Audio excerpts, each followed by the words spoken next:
Avec cette vidéo, je démarre une série d'épisodes sur l'intelligence artificielle qui abordera de nombreux sujets dans le domaine, des applications quotidiennes aux applications militaires, des risques actuels aux défis sécuritaires existentiels ou encore des changements sociétaux qu'implique aujourd'hui cette nouvelle technologie à la révolution difficile à quantifier qu'elle pourrait créer dans les décennies à venir. L'intelligence artificielle est définie comme un ensemble de théories techniques mises en œuvre en vue de réaliser des machines capables de simuler l'intelligence humaine. La première question qui se pose alors est en titre de cette vidéo. Arriverons-nous un jour à créer une intelligence artificielle ? La réponse est simple et vous surprendra peut-être. Nous avons déjà créé des intelligences artificielles. En 1956, John McCarthy, l'inventeur du terme intelligence artificielle, expliquait déjà l'une des raisons pour lesquelles cette notion renvoyait toujours à une image futuriste et presque de science-fiction. Aussitôt que cela fonctionne, plus personne n'appelle ça de l'intelligence artificielle. Le grand public a en effet vite tendance à considérer une technologie comme un acquis. L'exemple récent des smartphones, un outil qui n'existait presque pas il y a 15 ans, est particulièrement parlant. Combien de professeurs vous ont dit que vous n'auriez pas une calculatrice tous les jours avec vous ? Aujourd'hui, avoir accès à une carte du monde, à la plus grande encyclopédie de l'humanité, ou pouvoir regarder un film n'importe où et n'importe quand, n'est plus un luxe, mais une évidence.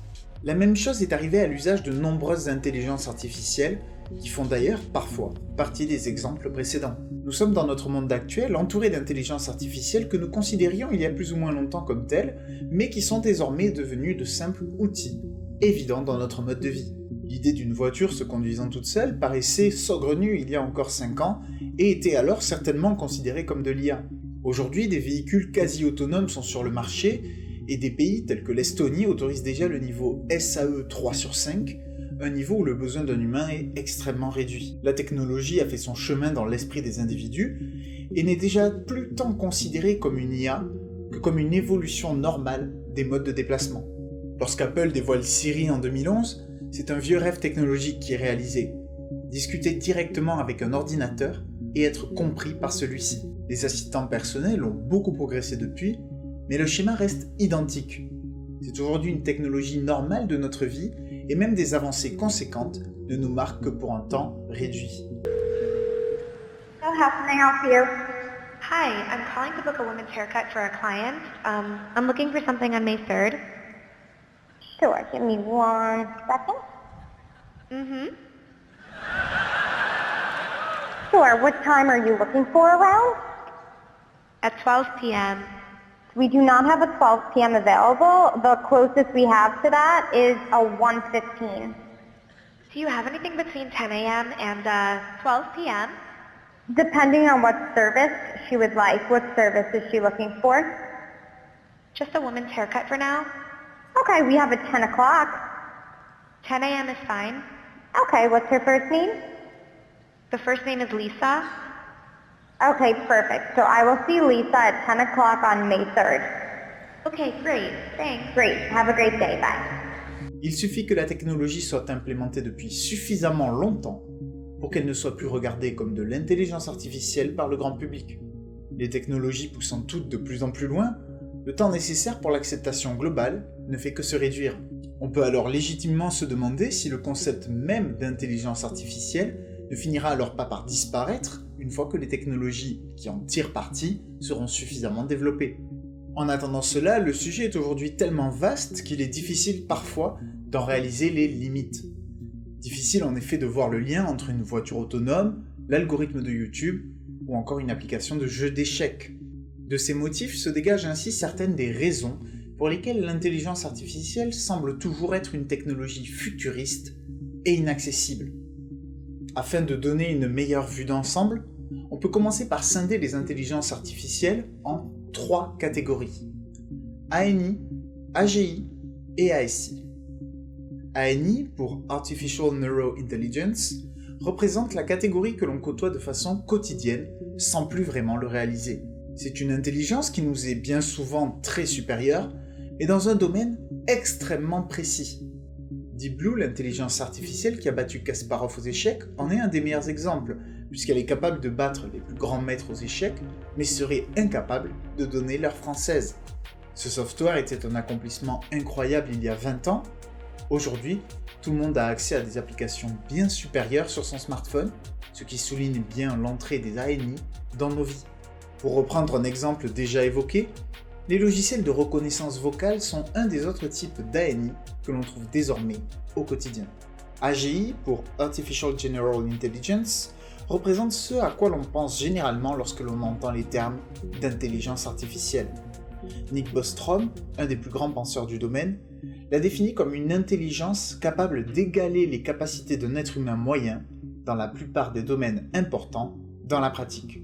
L'intelligence étant difficile à qualifier et quantifier pour elle-même, cette étape sera considérée comme atteinte si l'on arrive un jour à créer l'équivalent d'un être humain dans la capacité à raisonner de façon abstraite, apprendre d'une expérience ou résoudre des problèmes. Ce qui est moins connu et compris, c'est la possibilité de l'existence d'une troisième catégorie, l'ASI, pour Artificial Super Intelligence. La pop culture en parle pourtant très souvent. Elle compte pléthore d'intelligences artificielles qui ont très largement dépassé l'être humain, que ce soit par sa vitesse ou ses capacités pures. Pourtant, elle a très souvent une fâcheuse tendance à l'anthropomorphisme. De Terminator à iRobot, en passant par Ultron, une ASI ne semble souvent pouvoir exister sans une forme physique, généralement humaine. Et il me paraît ici nécessaire de faire une parenthèse. L'intelligence artificielle n'a pas besoin d'une carapace physique au sens que semble généralement lui donner la fiction. Si elle existe bien sûr sur un cadre physique, qu'il s'agit d'un disque dur ou d'un réseau, il faut bien comprendre que le robot est un contenant pour l'intelligence artificielle. Pour comparer à l'être humain, le robot serait le corps, alors que l'intelligence artificielle serait le cerveau. Il est important d'insister sur le fait que nous ne parlerons donc pas des robots, et la nécessité de ceci est d'ailleurs illusoire. Nous la croyons de par notre existence physique, mais une IA ne verrait probablement pas les choses de la même façon. Cette vision assez répandue d'une IA à la Terminator, qui soulèverait une armée de robots cherchant à éliminer l'espèce humaine, a ainsi très peu de base réelle. Cela ne signifie cependant pas qu'il ne faut avoir aucune crainte, puisque celle-ci aurait certainement de meilleurs moyens d'action à sa disposition. Si elle est suffisamment développée, elle pourrait théoriquement s'infiltrer dans tous nos réseaux ou nous convaincre de l'aider. Nous reviendrons là-dessus dans une autre vidéo. Le problème pour qualifier l'ASI, c'est que la catégorie de l'AGI est en réalité très restreinte. Dès lors qu'une intelligence artificielle dépasserait vaguement le stade de l'homme, elle deviendrait une ASI.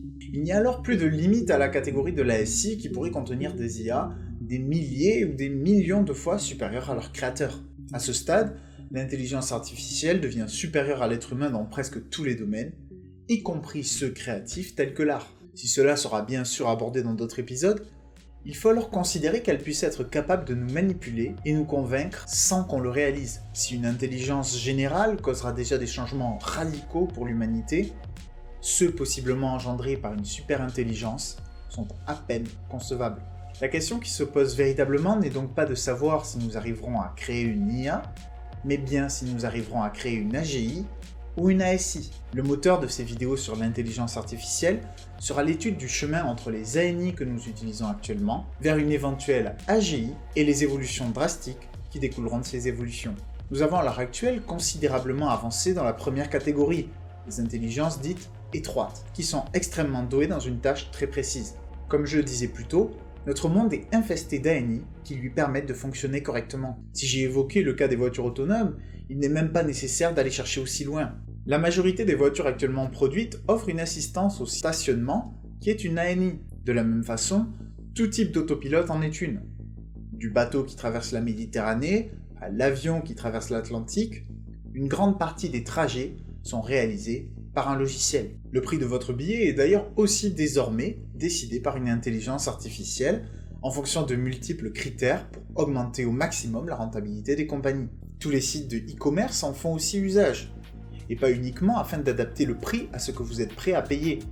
Il peut aussi s'agir de savoir ce que vous souhaitez acheter, voire parfois prédire certains de vos achats. Enfin, un exemple encore plus présent dans votre quotidien est celui des applications présentes sur votre téléphone. Que l'on parle de traducteurs, d'emails, d'assistants vocaux ou encore de jeux d'échecs, ce sont toutes des intelligences artificielles extrêmement spécialisées. Le développement continu de certains ANI, comme la recherche de Google, est plus impressionnant qu'effrayant, mais les dégâts causés par certains autres commence à connaître des proportions suffisantes pour souligner les dangers de systèmes plus développés. AT&T, un fournisseur téléphonique américain, a connu en 1990 une coupure de 9 heures de son réseau à cause d'une simple erreur dans une mise à jour. En 2010, le flash crash a fait disparaître plus de 1000 milliards de dollars en moins de 10 minutes, dont seulement la moitié fut récupérée. L'un des plus gros usages de ces ANI est fait par les sites dont le modèle économique est tourné autour de très grandes quantités de consommateurs. Google, Facebook ou encore Amazon ne sont que quelques exemples parmi les plus connus. Si vous êtes actuellement en train de regarder cette vidéo, c'est parce que l'algorithme de YouTube l'a mis sous vos yeux pour une raison ou une autre. Quand bien même vous seriez un de mes abonnés, c'est parce que vous venez voir plus ou moins vite mes vidéos ou que vous les regardez plus ou moins longtemps que YouTube vous a, ou non, envoyé la notification. Ainsi, si vous souhaitez que YouTube vous mette en avant mes vidéos, il vous suffit de les regarder dès qu'elles sortent, de liker, commenter et partager. Après avoir présenté le principe et les catégories de l'intelligence artificielle, et vous avoir montré que nous avions déjà créé certains types d'intelligence artificielle, c'est à partir de ce point que découlera dans la prochaine vidéo un autre élément crucial de l'IA, la façon dont celle-ci s'améliore. J'espère que cette première vidéo vous aura plu. Je vais essayer de sortir une vidéo de cette série, au moins toutes les 3 vidéos, pour pouvoir sortir la vidéo complète l'année prochaine. Je vous rappelle comme toujours de liker, commenter et partager. Ça paraît peut-être inutile, mais c'est un des meilleurs moyens d'améliorer mon référencement. Enfin, pour ceux qui le souhaitent, vous pouvez me financer sur Tipeee ou Utip. Les liens sont dans la description. Merci d'avoir regardé, et à bientôt.